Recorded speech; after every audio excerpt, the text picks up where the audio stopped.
Shalom bakunzi b'ikiganiro cy'ijambo ry'umunsi, ndabifurije umunsi mwiza w'umugisha, umunsi w'amahigwe, umunsi wo kubona kugira neza kw'Imana ku buzima bwacu. Ndakwifurije rino jambo ryanditse muri Zaburi rivuga ngo nukuri ibyiza n'imbabazi bizonyumaho. Ndakwifurije ibyiza n'imbabazi ku buzima bwawe. Ndashaka kubabwira ijambo rimwe cyane nigeze kurivuga kera hano, rivuga ngo uburyo imisi yose tugomba kwatura amajambo meza ku bana bacu. Abana bacu barakeneye kubwibwa amajambo meza. Amajambo meza, kubabwira ko bakunda, kubabwira ko ari abadasanzwe, ni vyiza rwose cyane. Ariko kandi twimenyereze no kubaturaho ijambo ry'Imana, kubera ko Yeremiya yaravuze ngo ndi inyuma y'ijambo ryanje kugira ngo ndarishitse. Reka ndabifurize kwatura kuri ayo majambo. Nafashe amwe mu mirongo mike cyane tugomba kwimenyereza kwatura ku bana bacu. Reka dusome mu gitabo cya Luka igice cya 2 umurongo wa 52, aravuga ngo kandi Yesu agwiza ubwenge. Haleluya. Ati umwana wawe mwature ko kugwiza ubwenge no gukura no gushimwa n'Imana n'abantu. Haleluya. Vuga ngo ubwenge bw'Imana buri kuri wewe kandi uzokurushimwa n'Imana n'abantu. Bene data, ijambo ry'Imana ntiribora. Igihe cyose uri kuri yibwira kajye kabebe kawe cyangwa imyaka yose agezeho nk'umubyeyi we, ijambo ry'umubyeyi rifite ubushobozi ku mwana atura ngo uzokura ugwizwa ukugenda utera imbere. Ubwenge bw'Imana buri kuri wewe. Haleluya. Ubwenge gukura gwiza ubwenge. Amen. Nakwifurije ko umwana wawe kurana ubwenge no gushimwa n'Imana n'abantu. Haleluya. Akora ibishimwa n'Imana bizature ku mwana wawe, bivuge bimuvugishweho. Haleluya. Kuko nutabikora wewe nta wundi muntu amubabaye ngo ninde wundi uzobabara umwana wawe ngo muvuge ngo umwana wanje azokura agwizwa ubwenge ashimwe n'Imana n'abantu. Ni bande? Ni wewe. Murongo wa 2 wanditse mu gitabo cya Yesaya igice 8 umurongo wa 18, aravuga ngo ehe twe n'abantu Uhoraho yampaye turabo kubera Abisirayeli ibimenyamenya n'ibitangaza. Amen. Twe n'abana Imana yampaye aturi ko bana bazobana bitangaza. Amen. Biva ku Uhoraho nyene ingabo aba ku musozi Siyoni. Twe n'abana Uhoraho yampaye turabo kubera Abisirayeli ibimenyamenya n'ibitangaza. Atura ku mwana wazo bigitangaza. Haleluya. Amen. Atura gukomera kwe, vuga gukomera kwe. Haleluya. Bavandimwe, hariho abavyeyi benshi bamenye rino banga, abana babo babaye badasanzwe. Kubera iki? Abavyeyi babo batahuye imbaraga z'ijambo. Ibiri biravuga mu gitabo cy'imigani ngo urupfu n'ubugingo biri mu bubasha bw'ururimi. Atura ubugingo ku mwana wawe. Iyo uri kuvuga aya majambo uri kuramwatura ku bugingo. Reka kuvuga ngo ntacyo uzovamwo uri igifu nawe, ntacyo uricona. Ayo majambo ntabereye umuvyeyi. Ayo si amajambo yawe. Atura ubugingo. Haleluya. Atura ubugingo. Atura ubugingo. Yaravuze ijambo ryiza Zaburi ya 91 umurongo wa 11, aravuga ngo kuko azokuragiza abamarayika biwe ngo bakuzigame mu nzira zawe zose. Uva deklara abamarayika b'umwami ko ari wakikuje abana bawe.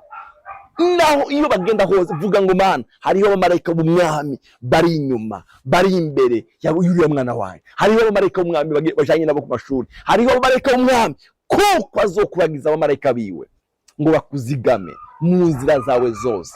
Kandi ndakubwira kandi keza nayishuriwe, bivuge uri kuri bavuga amazina, watura amazina yabo uri kuri yavuga naka. Bivuge umwami arakuragiza abamarayika biwe, barakuramira mu nzira zawe zose. Haleluya.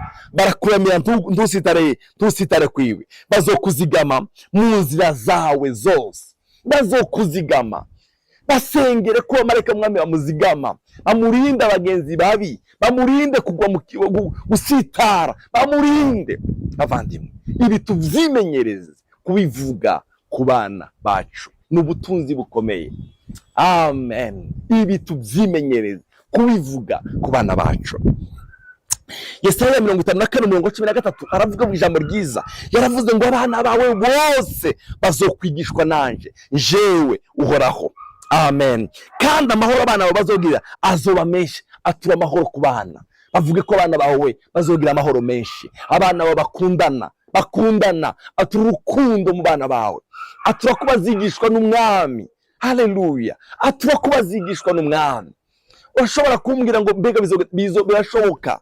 Haleluya, hari ibintu bidashoboka ku bantu, ariko hari ibishoboka ku Mana. Haleluya, abana bawe bazogira amahoro menshi.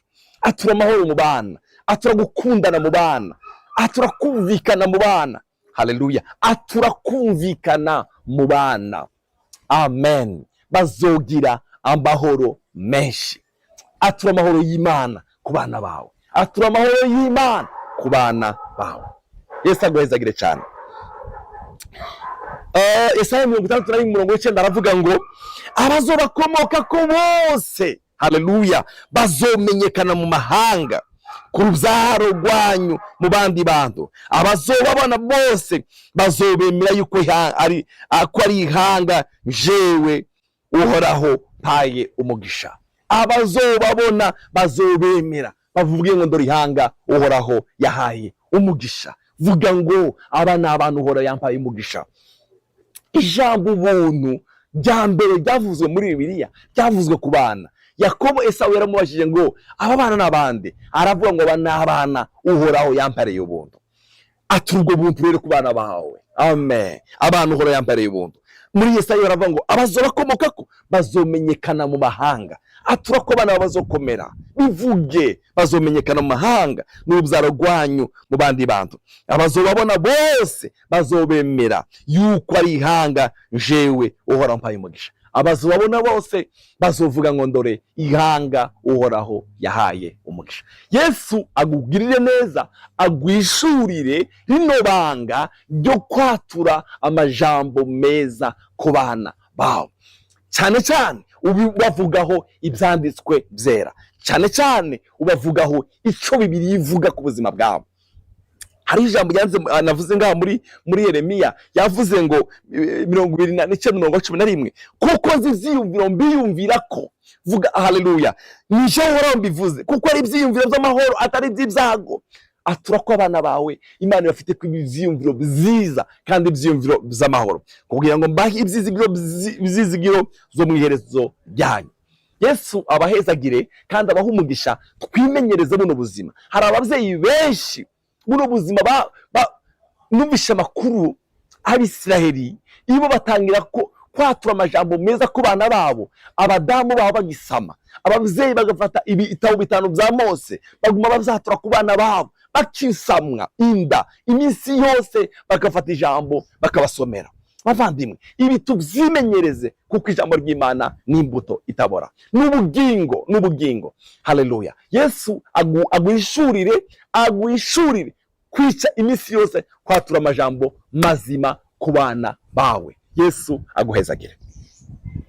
Turagushimiye ko waduhaye ijambo Mana, turagushimiye ko waduhaye urubyaro, turagushimiye nuri kurankurikirana mwami ataronka urubyaro, ndamusengeye ngo umukore igitangaza, umukorere igitangaza. Ijambo ryawe haleluya ryavuze ngo haleluya ryavuze ku bana ko bazobudukomokako bazomenyekana mu mahanga. Ndasengeye abana bacu ngo bahize umugisha mwami, umugisha bazomenyekana mu mahanga. Uduhe ababyeyi ubahishurire rino banga ryo kwatura aya majambo ku bana bawe, ubahishurire, uduhishurire Mana, uzobugize neza. Amashimwe agarukire mu izina rya Kristo Yesu mwami wacu. Amen. Mwami Yesu abahezagire.